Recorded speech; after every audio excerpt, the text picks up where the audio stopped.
Since wala na tayo magawa sa buhay, siguro tara na lang mag-ayos ng gamit. Or maglinis na lang tayo ng kwarto kasi fuck shit. Siguro kailangan ko din magsanay na ako na lang natitira dito. Na ako na lang yung magsasalita. Kasi imagine is totally wala na talagang aasahan sa paggawa ng content at totally, ito na yun. Ito na yung the end. Ito yun na yung the end. Hindi ko na sila makakasama. Which is sa college, I hope makasama ko sila. Pero ayun. Sipag yun. Mag-uurong tayo. Joke lang pala yun, mag-uurong. Anyway, I'm watching Globo here. Nabukasan bigla laman ng Gcash ko. Shit! Hindi ko alam gagawin ko. I was like super depressed right now. I'm not depressed. I'm just stressed. Kasi God damn, ang laking nabawas. Ito, ayan. Oh, ayan. So it's a fucking almost 3K to 2,900 nabawas. I was like, alright, I don't know what to do. I don't know what to do right now. I'm stressed ako then. Opening ng Gcash hotline, it's 8 AM. It's currently 7. At ngayon ay naghihintay na lang ako mag-8 para tawagan yung Gcash. Tapos I will explain what happened and sana mabalik yung pera kasi yun lang. So this app automatically subscribe to himself.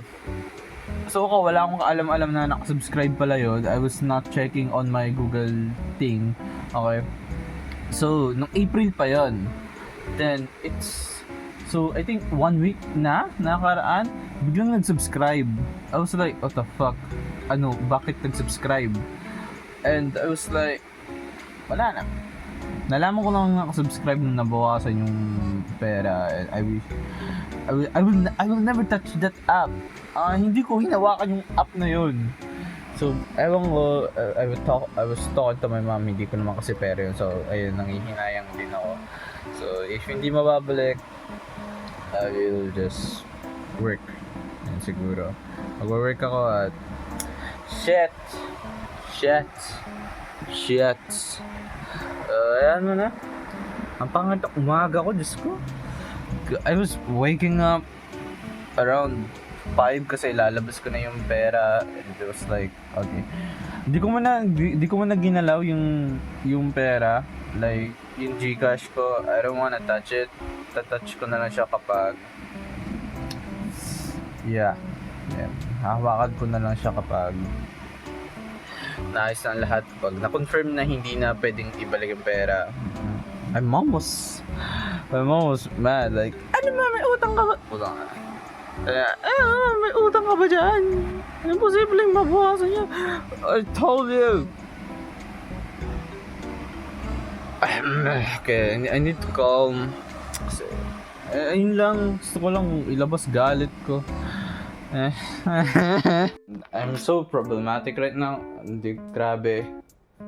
Siguro, suggestion ko na lang sa inyo, do not put a lot of money on e-wallet like Gcash. I think, guys, I'm having a little bit breakdown because I'm stressed. I don't know what to do. Update, it's currently around 1:47 p.m. right now. So, what happened is, I have a theory. It's an unauthorized subscription. Yun yung talaga nangyari sa account ko. So, ang nangyari is, nag-purchase siya ng random subscription sa Play Store na na-download ko na. Then, unauthorized siya, no? So, my Gcash just randomly subscribed to an app without me knowing. Kasi, I checked the Google. Ito siya, ayan. It's April 20, nag-subscribe siya, then April 27 is nag-deduct. Alright? So, nag-deduct siya. Meaning, meaning, nabawasan siya. But the thing is, I don't have money wala akong pera nung panahon na yun. Okay? So, how it deduct kung wala akong pera? Hindi ko alam. Noong April 20, I was in the river. Naliligo kami ng family ko. Then, nung April 27 is which is nasa bahay ako noon ng Maine.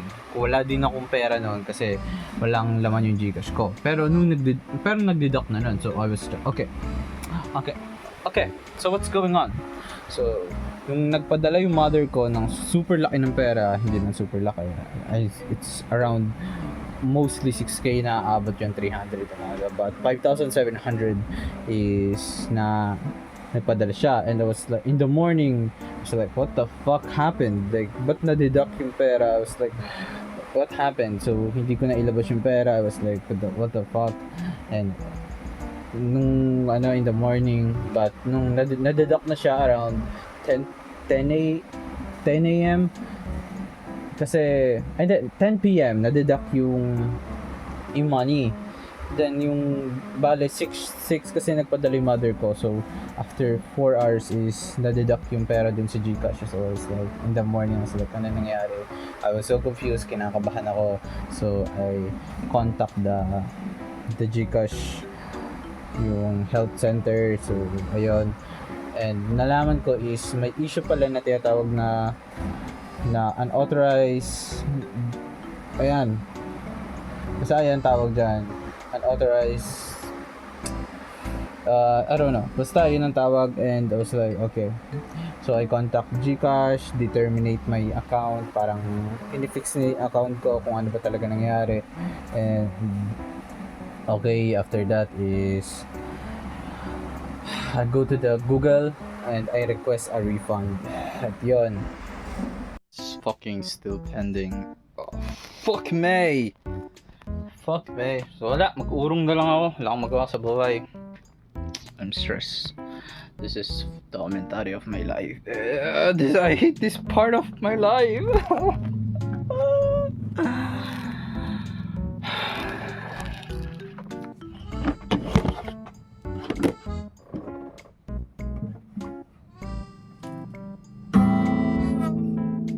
I need to do my stuff.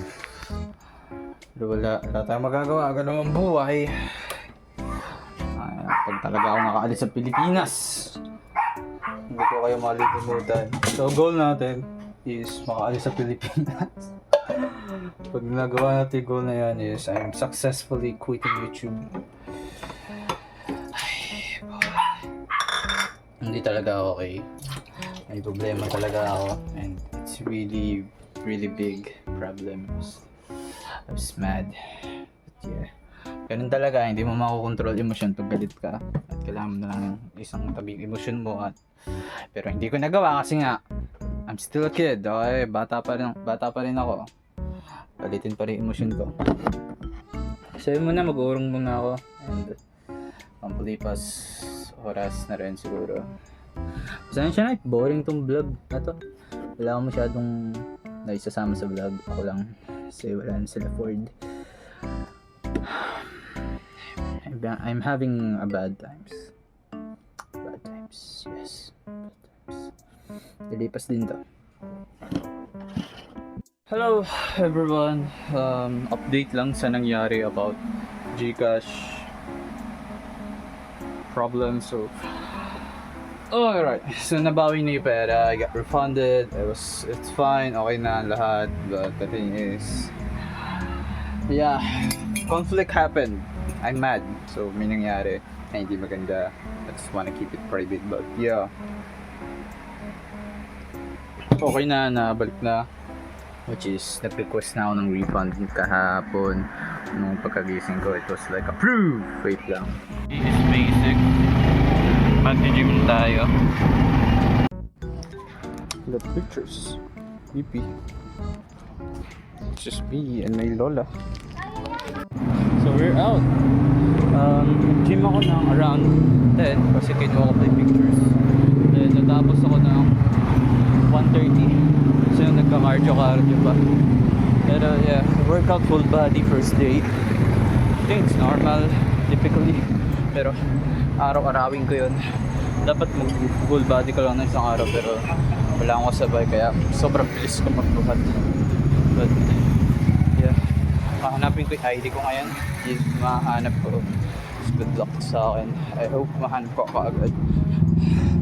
Kailangan si ID ko sa NUST, so yeah. Good luck.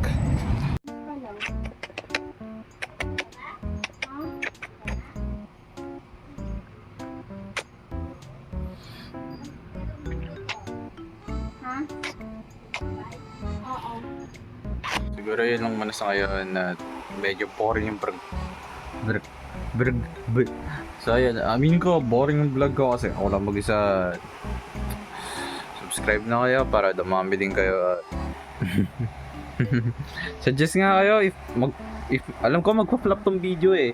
Pero if hindi mag-flop, mag-suggest nga kayo na pwede kong gawin dito sa bahay or pwede kong gawin. Kasi bored na ako dito. Kailangan ko pala mag-aral. Good luck sa akin guys.